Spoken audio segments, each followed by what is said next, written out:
La Fondation Payot pour la promotion de la lecture, Payot et 7, le MOOC suisse des meilleures histoires de 7.info, vous présente Marque-Page.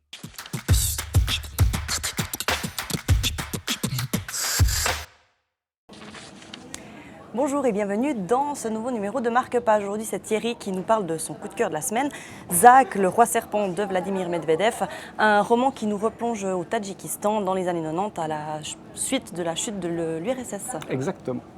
Et je pense qu'il n'y a pas beaucoup de romans qui nous parlent du Tadjikistan. C'est vrai, voilà. c'est vrai. Donc c'est déjà l'originalité de ce roman, c'est déjà une de ses originalités.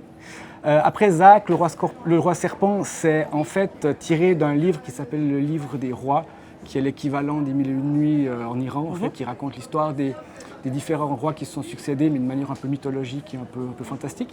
Donc le Zak, justement, c'est un ancien membre du Parti communiste qui, à la suite de la chute du régime au Tadjikistan, va commencer à devenir un peu un seigneur de guerre qui va imposer la culture du pavot et autres.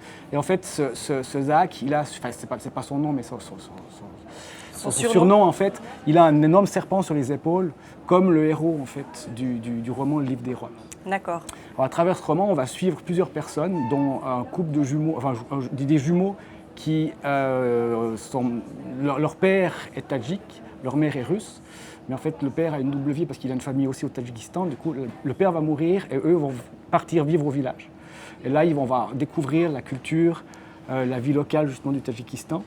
Et le livre en fait est narré par 7 personnes, dont un journaliste qui va nous remettre le contexte historique justement. Et ce livre, vous le conseillez à tout le monde ou est-ce que c'est une lecture quand même plutôt compliquée ou accessible? Non, c'est pas très compliqué. Moi, je trouve qu'elle est plutôt accessible. Puis je trouve que c'est surtout très très intéressant parce qu'on apprend plein de choses sur ce pays qui est un peu méconnu.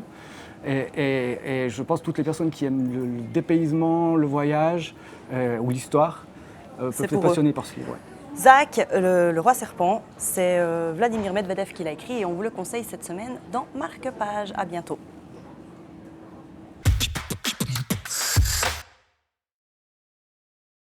La Fondation Payot pour la promotion de la lecture, Payot et 7, le MOOC suisse des meilleures histoires de 7.info, vous ont présenté Marque-Page.